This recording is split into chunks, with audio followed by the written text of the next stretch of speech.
নামে যাবে। অনেক নারী হিজাব, নেকাব, ফুল বোরকা মেইনটেইন করার পরেও সে জাহান্নামের অধিবাসী হবে। এজন্য আমরা আজকে জানবো যে পর্দা করেও কোন নারী জাহান্নামে যাবে, কোন কারণে যাবে, কিসের জন্য যাবে। মাথায় রাখতে হবে জাস্ট পর্দা করলেই হবে না।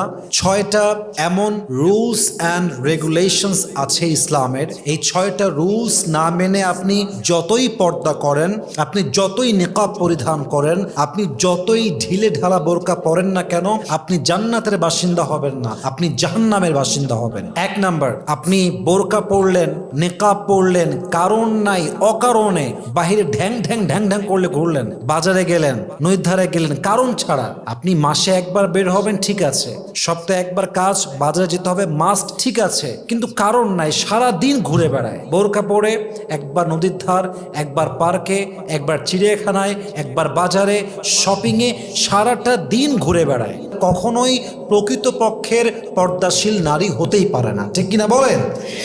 অতএব জাস্ট বোরকা এবং হিজাব মেইনটেইন করলে হবে না, you must have to stay indoors. ওয়াকরনা ফি বুয়ুতিকুন্না ওয়ালা তাবাররাজনা তাবাররুজাল জাহিলিয়াতিল উলা।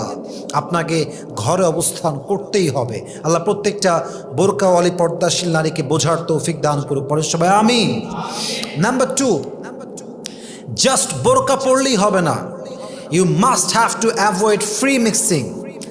আপনি যদি বোরকাওয়ালি নারী হয়ে ফ্রি মিক্সিং কালচারে ডুবে যান, আমি অবাক হয়ে যাই, আজকালকার বোরকাওয়ালি মেয়েদেরও ছেলে ফ্রেন্ড থাকে, হিজাব পরে, নেকাব পরে, আর ছেলেদের সঙ্গে তুই তুকারি করে কথা বলে, just like he is just my friend. এই সো কল্ড বোরকাওয়ালি মেয়েরা যতই বোরকা পড়ুক আর যত হিজাবওয়ালি হোক আর নেকাবওয়ালি হোক, যেই মেয়ে বোরকা পরে ফ্রি মিক্সিংকে অ্যাভয়েড করতে পারে না, গায়ে গা মিশিয়ে চলে, গায়ে গা লাগিয়ে চলে, এটা আসল পর্দাশীল নয়। সে যতই নেকাব পড়ুক, সে যতই হিজাবি হোক, সে আল্লাহর জান্নাতের সুঘ্রাণও পাবে না, ঠিক কিনা বলেন? এটাই হাদিসের কথা, এটাই কোরআনের কথা। অতএব জাস্ট বোরকা পড়লেই হবে না, আপনাকে অবশ্যই ফ্রি মিক্সিংকে অ্যাভয়েড করতে হবে। নাম্বার 2, নাম্বার 3, জাস্ট বোরকা পড়লেই হবে না, আপনাকে আপনার চোখের পর্দা করতে হবে। ইট মিনস চোখ যদিও খোলা রাখা জায়েজ আছে, এটা না জায়েজ কিছু না, বাট আপনি বোরকা পরলেন, হেজাব পরলেন, নেকাব পরলেন, রাস্তা দিয়ে যাচ্ছেন, একটা পুরুষ সামনে দিয়ে হেঁটে গেল, and he is very young, very attractive, looking just like very handsome guy, তো আপনি তাকায় আছেন, তো তাকায় আছেন, আপনার দৃষ্টির পলক যেন আর সরে না। এটা আসল বোরকা নয়, এটা আসল পর্দা নয়। আপনি উপরে ফিটফাট, ভেতরে আপনার পুরোটাই সদরঘাট। আপনাকে চোখের দৃষ্টি একদম সংযত রাখতে হবে। আল্লাহ তাআলা কি বলেছেন? ওয়াকুল লিল মুমিনিনা ইয়াগুযযু মিন আবসারিহিম ওয়া ইয়াহফাযু ফুরুজাহুম। যেমন আল্লাহ পুরুষকে বলেছেন তোমরা চোখকে সংযত রাখো, দৃষ্টিকে নামিয়ে রাখো, ঠিক নারীদের জন্য ওয়াকুল লিল মুমিনাতি ইয়াগুযুযনা মিন আবসারিহিন্না, নারীরাও তাদের দৃষ্টিকে সংযত রাখবে। অতএব বোঝা গেল জাস্ট বোরকা পড়লেই হবে না, চোখের হেফাজতের দরকারটা। যুবক ভাইরা বলেন তো সবাই, আছে না নাই? চোখটাকে আপনার কন্ট্রোল করতে হবে। 4 নাম্বার, এটা খুবই ইম্পর্ট্যান্ট, যেটা অনেক মেয়েরা বুঝতেই চায় না, অনেক মেয়ে এটাকে পাত্তাই দিতে চায় না। এক কথায় অনেক মেয়েরা বুঝেও না বুঝার বাহানা করে। আপনার কণ্ঠ আপনার জন্য পর্দা। একজন নারীর কণ্ঠ এতটা আকর্ষণ আছে, এতটা আকর্ষিত, একজন নারীকে পুরুষ দেখে নাই, তার হাইট কেমন জানে না, সে দেখতে ফর্সা না কালো জানে না, আল্লাহ নারীর কণ্ঠে এতটা অ্যাট্রাকশন রেখেছে যে একজন নারীর কণ্ঠ শুনলেই পুরুষ তাকে বিয়ের জন্য পাগল হয়ে যায়, ঠিক কিনা বলেন? এটা আল্লাহর দেওয়া নেচার। আপনার কণ্ঠ এটাও পর্দার একটা অংশ। আপনি বোরকা পড়ছেন, আপনি হিজাব পড়ছেন, কেমন আছেন ভাইয়া, কোথায় আছেন ভাইয়া, এই যে আপনার ভাইয়া ডাক, এটা সবচেয়ে বড় করোনা ভাইরাসের ডাক। এই ভাইয়া ডাক একটা সময় গিয়ে ভাইয়া থেকে ছাইয়া হয়ে যায়, ঠিক কিনা বলেন? আপনার কণ্ঠ পর্দা। আপনি হিজাব পড়লে হবে না, আপনার কণ্ঠের পর্দা করতে হবে। এবং অনেক মেয়ে দেখবেন যেহেতু নেকাব পরে থাকে, তাকে কেউ দেখতে পায় না, তখন সে তার ভয়েসকে আরো সুন্দর করে কথা বলে, যাতে করে তার অপোজিট পার্সনটা তার প্রতি আরও আকর্ষণ বোধ করে, ঠিক কিনা বলেন যুবক ভাই? প্রিয় বোন আমার, আপনার জন্য আপনার কণ্ঠটাও পর্দা। আল্লাহ তাআলা কি বলেছে দেখেন, ফালা তাখদা'না বিল কওলি ফায়াতমা'আল্লাযী ফী কলবিহি মারাদ। তুমি তোমার যে কনভারসেশন করবা পুরুষের সাথে, কথা বলতে গিয়ে নরম ভাষায় কথা বলো না, সফট ভাষায় কথা বলো না, কঠোর ভাষায় কথা বলো, যাতে করে যার অন্তরে ব্যাধি আছে সে যেন তার লালসার প্রতি আকৃষ্ট না হয়ে যায়। কথার কথা, একজন পুরুষ আপনার চোখ দেখেছে, আপনার হাত দেখেছে এবং আপনি যথেষ্ট ফর্সা। I am just giving you just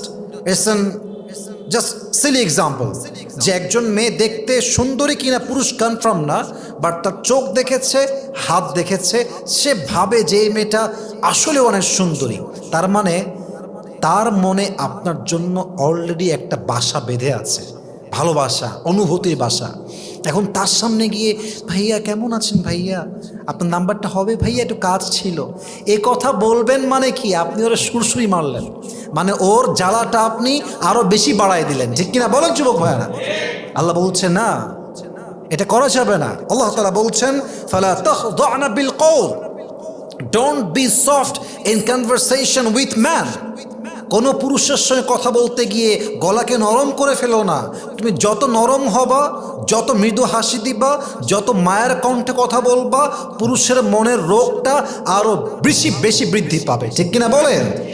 ইসলামের বিধান কি সুন্দর, কি সিস্টেমে ইসলাম বিধানটা দিয়েছে, যে আপনার কণ্ঠ আপনার জন্য পর্দা। অতএব বাড়ির মধ্যে আছেন, ঘরে বসে আছেন, পরপুরুষ বাহির থেকে আসছে, ইচ্ছা মতো হাসতেছেন, ইচ্ছা মতো চিল্লাচ্ছেন, আপনার কণ্ঠের পর্দা নষ্ট হচ্ছে। অতএব জাস্ট বোরকা আর হিজাব পড়লেই হবে না, কণ্ঠের পর্দার দরকার। বলেন তো সবাই, আছে না নাই? 5 নাম্বার, একজন নারী যদি পর্দাশীল হওয়ার পরেও মাহরাম ছাড়া সফর করে, সেই নারী আল্লাহর বিধানকে লঙ্ঘন করে। আর যে আল্লাহর বিধানকে লঙ্ঘন করে, আল্লাহর হুকুম অনুযায়ী, আল্লাহর দেওয়া নিয়ম অনুযায়ী, সে কি জান্নাতে যাবে না জাহান্নামে যাবে? জাহান্নামে যাবে। অতএব বুঝতে হবে, আপনার জন্য আল্লাহ তাআলা মাহরাম ছাড়া, আপনার স্বামী ছাড়া, আপনার আপন ভাই ছাড়া, আপনার বাবা ছাড়া, অর্থাৎ মাহরাম ছাড়া সফর করা, ট্রাভেল করাকে আল্লাহ তাআলা হারাম করে দিয়েছেন। আল্লাহর হাবিব বলেছেন, লা তুসাফিরিল মারআতু ইল্লা মা'a যি মাহরামিন। একজন নারী কখনো নিজের মাহরাম পুরুষ ছাড়া কোথাও সফর করতে পারবে না। অতএব যেই মেয়ে বোরকা পরেও, হিজাব পরেও, নেকাব পরেও যেখানে সেখানে মাহরাম ছাড়া বের হয়ে যায়, রাজশাহী থেকে ঢাকা মাহরাম ছাড়া, ঢাকার থেকে কক্সবাজার মাহরাম ছাড়া, ঢাকার থেকে চট্টগ্রাম মাহরাম ছাড়া, ঢাকা টু রাজশাহী মাহরাম ছাড়া, পৃথিবীর যে কোনো প্রান্তে একজন পর্দাশীল নারী যদি মাহরাম পুরুষ ছাড়া সফর করে, ট্রাভেল করে, ট্যুর করে, ভিজিট করে, আল্লাহ রসুল বলেছেন, মাহরাম ছাড়া যে নারী ট্যুর করে বেড়ায়, অথচ সে হিজাবওয়ালি, বোরকাওয়ালি, নিকাবওয়ালি, এটা দিয়ে কোনো কাজ হবে না। আল্লাহর বিধান যে লঙ্ঘন করবে সে জাহান্নামের বাসিন্দা হবে, ঠিক কিনা বলে? অতএব বোরকা পড়লেই হবে না, মাহরামের সঙ্গে আপনার সফর করতে হবে। 3 নাম্বার, 4 নাম্বার, 5 নাম্বার, এটা মাথায় রাখবেন, সবগুলোই মাথায় রাখবেন। বাট এগুলো খুবই এমন সূক্ষ্ম বিষয়, যে বিষয়গুলো আপনারা হয়তো বা কখনো অনুধাবন করার ট্রাই করেন না। লাস্ট ওয়ান বলে শেষ করতে চাই, সর্বশেষ, এটা খুব মনোযোগ দিয়ে শুনবেন। একজন নারীর উচিত নির্জনতা থেকে পর্দা করা। অর্থাৎ আপনি বোরকা পরলেন, হিজাব পরলেন, পার্কে গিয়ে আপনি একজন পুরুষের সঙ্গে বসে আছেন, রেস্টুরেন্টে আপনি একজন পুরুষের সঙ্গে বসে আছেন, এটা কোনো পর্দা নয়, এটা কোনো হিজাব নয়, এটার নাম নেকাব নয়। নেকাব মানে আমি জাস্ট আমার চেহারা ঢেকেছি তা নয়, বরং এই নেকাব দিয়ে আমি আমার চরিত্র, আমি আমার সতীত্ব সব কিছুকে ঢেকে নিয়েছি, ঠিক কিনা বলেন? আল্লাহ রসুল বলেছেন, লা ইয়াখলুওয়ান্না রাজুলুন বিইমরাতিন ইল্লা ওয়া মা'আহা যু মাহরামিন। একজন পুরুষ যেন নারীর সঙ্গে একাকিত্ব সময় না কাটায়, একজন নারী যেন পুরুষের সঙ্গে একাকিত্ব সময় না কাটায়, যদি সে আপনার মাহরাম হয়ে যায়, স্বামী হয়ে যায়, দ্যাটস ডিফারেন্ট। সারা জীবন থাকে না এক রুমে, not a big deal. But যে আপনার জন্য মাহরাম নয় তার সঙ্গে নির্জনে সময় কাটানো এটা স্পষ্ট হারাম কাজ। অতএব জাস্ট পর্দা করলেই হবে না, ঘরে অবস্থান করতে হবে। জাস্ট পর্দা করলেই হবে না, ফ্রি মিক্সিং অ্যাভয়েড করতে হবে। জাস্ট পর্দা করলেই হবে না, চোখের পর্দা করতে হবে। জাস্ট পর্দা করলেই হবে না, কণ্ঠের পর্দা করতে হবে। জাস্ট পর্দা করলেই হবে না, একা একা কোথাও মাহরাম ছাড়া ভিজিট করা যাবে না। জাস্ট পর্দা করলেই হবে না, পর্দার পাশাপাশি কোনো পরপুরুষ আমাকে দেখতেও পারবে না, আমার সঙ্গে একাকিত্ব সময়ও কাটাতে পারবে না। ঠিক কিনা বলেন? আল্লাহ প্রত্যেকটা নারীকে এই 6টা রুলস অ্যান্ড রেগুলেশনস মেনে চলার তৌফিক দান করুক। আমরা সকলেই জবান খুলে দিল খুলে পড়ছি আমিন।